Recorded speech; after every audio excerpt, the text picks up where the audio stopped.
हर हर महादेव दोस्तों, जय श्री राम। कैसे हैं आप सब लोग। आज फिर मैं रुद्राक्ष वाला एक और अमेजिंग वीडियो के साथ आया हूं आपके लिए रुद्राक्षों के ऊपर। आज बात करते हैं गौरी गर्भ रुद्राक्ष की, क्योंकि बहुत सारी फीमेल्स के जो हम लोग काउंसलिंग करते हैं या कंसल्टेंसी के दौरान बात होती है, तो आजकल ये भी एक बड़ी प्रॉब्लम लोग फेस कर रहे हैं, जिसके लिए हमारे पास क्वेश्चंस आते हैं कि बॉडी तो बिल्कुल सही है, मेडिकल रिपोर्ट सही आ रही हैं, बट कंसीव नहीं हो रहा। बहुत से लोग बार बार ट्रीटमेंट्स ले रहे हैं और बहुत से लोगों की बॉडी लेवल और हर पैरामीटर पे वो लोग ठीक है, बट कहीं ना कहीं कंसीव नहीं हो पा रहा, दिक्कत आ रही है। तो उसमें जो गौरी गर्भ रुद्राक्ष है, ये बहुत ही अच्छी हेल्प करता है आपको विकसित करने के लिए। तो बेसिकली रुद्राक्ष जो काम करते हैं, न्यूरोस पे भी काम करते हैं, क्योंकि इसका अपना एनवायरनमेंट बहुत स्ट्रांग होता है, एनर्जी लेवल बहुत स्ट्रांग होता है, तो आपका मानसिक संतुलन बहुत अच्छा कर देता है। तो एक हम अभी बहुत ज़्यादा साइंस में नहीं जाते, अपने ऋषि मुनियों के विज्ञान पे एक बात पे जाते हैं। हमारे देश में कहा जाता है जैसा अन्न वैसा मन।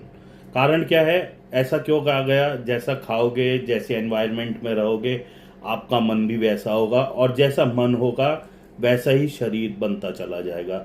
इसी बात को आप लोग जो लोग रामायण के रसिया गण हैं और पढ़ते रहते हैं, उसमें गरुण जी और काकभूषण जी के साथ सवाल जो गरुण जी ने पूछे वो संवाद मिलता है।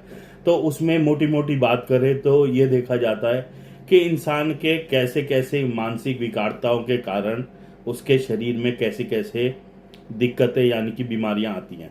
तो उसको एक एग्जाम्पल मानते हुए बात करते हैं कि जैसे जैसे हम सोच रहे होते हैं, या हम कई बार होता है कि नहीं कंसीव हो पा रहा, हमारा माइंडसेट बहुत निगेटिव हो जाता है, तो उस मानसिकता पे भी ये रुद्राक्ष बहुत अच्छे से काम करते हैं। तो ये हेल्प करते हैं आपके बॉडी डेवलपमेंट पे, उस चीज़ पे काम करने पे।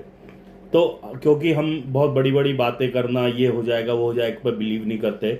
हम बिलीव करते हैं, आपका विश्वास है तो हर कंकड़ में शंकर है, और अगर आपका विश्वास नहीं है तो हर शंकर भी कंकड़ है। तो उसी थ्योरी पे, अगर आपका विश्वास है तो हम उसी थ्योरी पे चलते हैं। और शिव जी के जो खुद के प्रतीक हैं रुद्राक्ष, अक्ष का मतलब प्रतीक भी होता है। आपने मेरे पिछले वीडियोस देखे होंगे, उसमें मैंने अक्ष को बहुत अच्छे से डिफाइन किया था। अगर नहीं देखा तो प्लीज जो हमारा फर्स्ट पार्ट है with Rudraksh discussion with Ravi Rawat, जरूर देखिएगा वीडियो। उसमें मैंने शास्त्रोक्त चीजें भी बताई हैं, कई सारी शिव पुराण में क्या लिखा हुआ है आप देख सकते हैं उस वीडियो में। फिलहाल टॉपिक से नहीं भटकते, आज बात करते गौरी गर्भ, इसके स्ट्रक्चर और इसके फैक्ट्स एंड मिथ्स पे। ठीक है, तो दोस्तों गौरी गर्भ रुद्राक्ष जो होता है ये काम करता है बेसिकली इसमें दो रुद्राक्षों का मेल है, और इसमें जो नाम से ही समझ में आ रहा है गौरी गर्भ, यानी कि जो इसका मेजर बीड है वो इसके अंदर स्त्री को रिप्रेजेंट करता है। इसलिए गौरी गर्भ जो है बेसिकली हम लोग लेडीज को ही देते हैं, क्योंकि गौरी का प्रतीक माना गया। गर्भ यानी कि जो उन्होंने भ्रूण धारण किया है, उनके गर्भ है। तो रुद्राक्ष देखने में भी बिल्कुल ऐसा ही होता है जैसे एक रुद्राक्ष ने दूसरा गर्भ धारण किया हुआ हो। अब बात करते हैं टेक्निकलिटीज पे कि हम किसको गौरी शंकर कहेंगे और किसको गौरी गर्भ कहेंगे। तो दोस्तों पहला बीट दिखाता हूं मैं आपको। इस तरीके के बीट्स आते हैं, ये देखिए, ये गौरी गर्भ रुद्राक्ष है। एक रुद्राक्ष है और आप देख सकते हैं बिल्कुल छोटा सा रुद्राक्ष एक जुड़ा हुआ है, और ये बहुत अच्छा प्यारा सा बीड है और अच्छे साइज में है। ये आप ले सकते हैं। बहुत से लोग को नॉलेज नहीं होती, सवार समझ के भी ले लेते हैं, बट प्लीज़ ऐसा ना करें, सवार नहीं है, ये गौरी गर्भ है। अभी मैं आपको इसकी टेक्निकलिटीज़ भी बताता हूँ कि कैसे गौरी गर्भ को नापोगे, कैसे गौरी शंकर को। अब इसमें एक कैटेगरी, अब जब बात आती है ना कलेक्टर और इस टाइप की, तो अब इसमें और अच्छे भी आते हैं रुद्राक्ष। पहले एक इसी में देखते हैं, ये देखिए, ये गोल बीड है, इसमें ये गौरी गर्भ, ये गर्भ धारण किया हुआ है। आप देख सकते हैं एक मेजर बीड है और एक छोटा सा बीड उसमें नेचुरली जुड़ा हुआ है। ठीक है, अब इसमें और अच्छी क्वालिटीज होती हैं, जैसे आप ये देख सकते हैं, ये एक गौरी गर्भ है, ये थोड़ा और प्रीमियम हो गया, अच्छा पीस है। आपको कई लोग इसको गौरी शंकर समझते हैं। अभी मैं आपको बताता हूँ कि डिफरेंस क्या होता है। एक और देख सकते हैं, ये भी गौरी गर्भ है। देखिए, एक बड़ा मेजर बीड अलग है, छोटा अलग है। ये भी दो जुड़े हुए होते हैं और इनका स्ट्रक्चर बिल्कुल गौरी गर्भ जैसा होता है। दोस्तों, एक फैक्ट्स एंड मिथ्स की बात करें तो एक बीड ये है, बिल्कुल देखने में सवार दिखता है, जैसे सवार है। बहुत से लोग दो मुखी सवार भी कहते हैं, इसमें दो मुख हैं आगे। बट एक सवाल मैं आपसे पूछता हूँ, जिनको थोड़ी सी भी रुद्राक्ष की नॉलेज है, सवार क्या होता है? जब एक रुद्राक्ष के ऊपर दूसरा रुद्राक्ष, ये वाला जो दूसरा बीड होता है ना, ये एक मुखी होना चाहिए। एक से ज्यादा मुख है तो वो फिर अब सवार नहीं है, अब वो हो गया गौरी गर्भ। बहुत से लोग दो मुखी सवार पूछते हुए आते मेरे पास, तो सर जो थ्योरीज हमें समझ में आती है उसके हिसाब से दो मुखी सवार हमने नहीं देखा कभी, ना हम जानते ऐसा कुछ होता है। सॉरी। तो ये बीड होता है, बहुत से लोग इसको गौरी सवार के नाम से भी जानते हैं, बट मेरी भाषा में ये बात करो तो ये भी दो मुखी पे है, तो ये गौरी गर्भ हो गया। अब मैं आपको एक और बीट दिखाता हूं।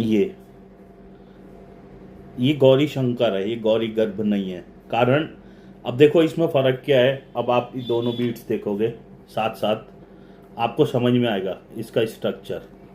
ये गौरी गर्भ है, ये गौरी शंकर है। तो आप देखोगे जो इसके साथ अटैच बीड है, ये लगभग बराबर सा है। छोटा भी है तो बहुत छोटा नहीं है, और ये बहुत ज़्यादा छोटा है। तो मोटा मोटा ये कह सकते हैं, जो इसका मेजर बीड और छोटा बीड है, इसका जो डिफरेंस है 70-30 का रेशियो होता है। 70% छोटा होना चाहिए, तो ये गौरी गर्भ की संज्ञा में आ जाता है। उससे बड़ा बीड है तो ये गौरी शंकर होता है। ये एक पैरामीटर है इसका जो नापते हैं, ठीक है। अब ये सारे जो बीड्स हैं लैब टेस्ट होते हैं। अब आप देखोगे इन सब की लैब रिपोर्ट भी है, क्योंकि एक टाइम पे हम भी मिथ में थे कि गौरी शंकर, गौरी गर्भ और ये वो, फिर रिसर्च की, लोगों से बात की, अलग अलग लैब से बात की, तो हम किस पैरामीटर पे ये नापते हैं ये बहुत क्लियर होना चाहिए। तो ये बहुत क्लैरिटी के साथ है। तो आप देखो कितना प्यारा गौरी गर्भ है, किसी को लेना हो ये ले सकते हैं। और ये देखिए इसकी लैब रिपोर्ट भी है। हम लोग मैक्सिमम GJSPC और IGL सिर्फ दो लैब से ज़्यादा काम करते हैं, क्योंकि ये मोस्ट ऑथेंटिक लैब्स अभी तक हमें लगती हैं, क्योंकि इनके पास थ्योरीज भी हैं और इनका अनुभव भी बहुत पुराना हो चुका है। और इनके पैरामीटर्स भी अच्छे रहते हैं कि किस बेस पे हम कर रहे हैं। हालांकि कुछ बातें हम लोग पूछते रहते हैं इनसे, तो ये चीज़ें आती हैं यहाँ पर निकल के कि हम कोई चीज़ नाप रहे हैं तो किस पैरामीटर पे नाप रहे हैं। देखो, किसी को असली नकली कहना बड़ा आसान होता है मुंह से, लेकिन अगर आप किसी को असली कह रहे हो या नकली कह रहे हो तो आपके पास कॉन्सेप्ट होना चाहिए कि अगर हम किसी चीज़ को असली कह रहे हैं तो वो असली क्यों है, नकली कह रहे हैं तो नकली क्यों है, तब तो बात करनी चाहिए। अदरवाइज खाली बोलने से या हल्ला करने से कुछ नहीं होता है ना। सच्चाई तो यही है। अब हमने एक पैरामीटर आपको बताया, उम्मीद है कभी आप इजीली किसी के साथ फंसोगे नहीं। और इन पैरामीटर्स का आप ध्यान रखना जब भी इन्हें परचेज करो। अब बात करते हैं इनके फायदे के ऊपर कि गौरी गर्भ कैसे लेडीज को फायदा करता है, किस कंडीशन में गौरी गर्भ धारण करना चाहिए। गौरी गर्भ नाम से ही पता है, एक माँ है और एक उसका भ्रूण है, बच्चा है। तो और जो ये इसका रिप्रेजेंटिंग प्लैनेट है चंद्रमा ही है, गौरी शंकर की तरह ही, क्योंकि सब चंद्रमा ही रूल करता है, emotions, mental health and all, right. तो ये भी रूलिंग प्लैनेट चंद्रमा रहते हैं।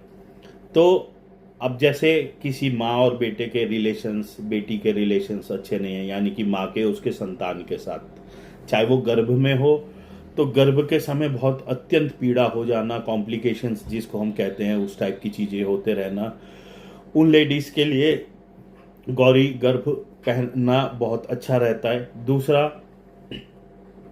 जिनको कंसीविंग ना हो रही हो उनके लिए भी गौरी गर्भ पहनना बहुत अच्छा है और अच्छे रिजल्ट्स देखे गए हैं। ये दोनों तरीके की लेडीज इसको पहन सकती हैं। चंद्रमा एग्रेशन को डाउन करते हैं और बॉडी की तासीर को ठंडा रखने में मदद करते हैं, चाहे अब वो मन के भाव की वजह से हो या केमिकल कंपोजिशंस की वजह से हो, तो फ़र्क तो चंद्रमा इमोशंस पे लाते हैं। अब देखा जाए, अब जो लोग टेक्निकल बात करते हैं, जब चीज़ें होती है तो बहुत अत्यंत गर्मी के प्रभाव से भी दिक्कत आती है, यानी कि बॉडी की गर्म तासीर। बहुत सारी चीज़ें जो हम देख सकते हैं, रुद्राक्ष हेल्प करता है इस चीज़ों में। तो जिसको भी गौरी गर्भ के बारे में और डिटेल्स चाहिए हो, इनकी जानकारी चाहिए हो बीट्स के बारे में, आप हमसे संपर्क कर सकते हैं। गौरी गर्भ भी एक रेयर बीड में है। अब मैं ये नहीं कहूँगा जैसे लोग एक बोल्ड लेटर मार्क करते हैं, अत्यंत, वो शब्द नहीं कहूँगा कि अत्यंत या बहुत ज़्यादा दुर्लभ नहीं है, मिल जाता है, लेकिन हाँ ये भी आता है एक दुर्लभ कैटेगरी में ही है कि बहुत आसानी से भी नहीं मिलता। कभी कभी हमारे पास भी ऐसा समय आ जाता है कि गौरी गर्भ अवेलेबल नहीं होते। इस टाइम हम पे 6-7 पीस अच्छे से अवेलेबल हैं, हर कैटेगरी के अवेलेबल हैं। जिसको भी चाहिए वो अपनी काउंसलिंग बुक कर सकते हैं हमसे कि कौन सा गौरी शंकर या गौरी गर्भ किस कॉम्बिनेशन के साथ उन्हें पहनना चाहिए। अगर आपका पास उत्कंठा है, आप गौरी गर्भ के बारे में और ज़्यादा जानने चाहते हो, मुझे व्हाट्सएप कर सकते हो। जब मैं फ्री होऊंगा तो मैं आपको ज़रूर जवाब दूंगा। बट प्लीज़ सबसे रिक्वेस्ट यही है कि सबके टाइम की वैल्यू समझें, है ना। जब सीरियसली आपको इस पे टाइम स्पेंड करना हो, इसकी नॉलेज लेनी हो, तभी मैसेज करें। ये नहीं कि अननेसेसरी व्हाट्सएप डाल के छोड़ देते या कॉल कर लेते हैं, क्योंकि बहुत समय लगता है इन चीज़ों में भी, बीट्स निकाल के दिखाने में, समझाने में। वैसे इसीलिए मैं ये वीडियो बना रहा हूँ कि आपको उस चीज़ की ज़रूरत नहीं पड़े। और कई तरीके के मैंने आपको बीट्स दिखाए भी हैं कि कैसे कैसे शेप में, अलग अलग साइज में गौरी गर्भ मिलते हैं।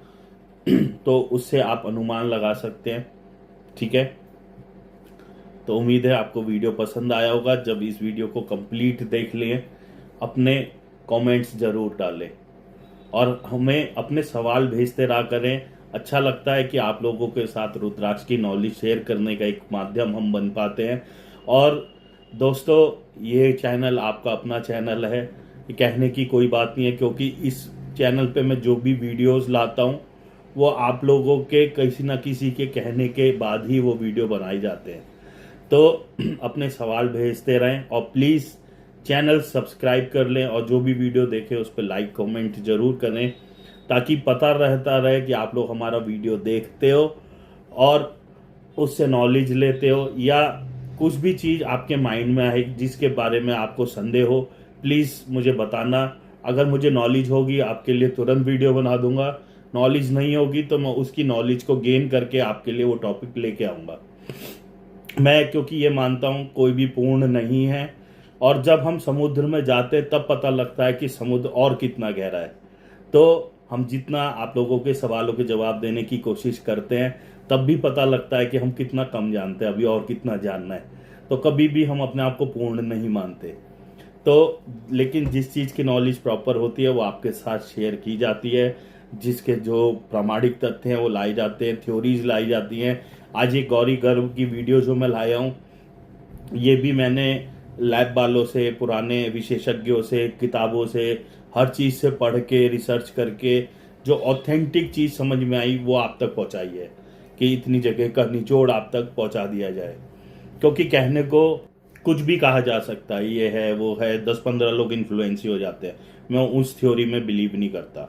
अगर हम कोई चीज़ बोल रहे हैं, कोई चीज़ सृष्टि में आई है, उसका कोई ऑथेंटिक टेक्स्ट होना चाहिए। टेक्स्ट नहीं है तो कोई किसी के अनुभव होने चाहिए। अनुभव के साथ साथ अगर हम लैब पे बिलीव करते हैं तो हमें लैब वालों का पैरामीटर पता होना चाहिए कि अगर ये लैब कुछ लिख के दे रही है तो वो क्यों लिख के दे रही है, क्यों इसने इसको गौरी गर्भ ही लिखा, गौरी शंकर क्यों नहीं लिखा। तो उनसे हम बात करते हैं। इस वीडियो को देख के आपको कैसा लगा, आपको क्या फील होता है जब भी आप वीडियोस देखते हो हमारे रुद्राक्ष के ऊपर। मैं क्योंकि थोड़ा सा रॉ मूड वाला हूँ, मैं कोई फैंसी वीडियोस नहीं बनाता, अच्छे बैकग्राउंड्स नहीं दिखाता, इफेक्ट्स नहीं डालता, सिर्फ एक बार कैमरा ऑन करके बैठ जाता हूँ, सोचता हूँ आप मेरे सामने बैठे हो, और जो अंदर से इच्छा होती है, जो प्रभु की कृपा से मैं बोल पाता हूँ, वो मैं बोलना स्टार्ट कर देता हूँ, रिकॉर्ड करता हूँ एज इट इज़, बिना किसी काट छाट के अपलोड कर देता हूँ। जय श्री राम, हर हर महादेव। अपने कमेंट्स जरूर दीजिएगा और चैनल को सब्सक्राइब कर लीजिएगा। मिलते हैं अगली वीडियो में।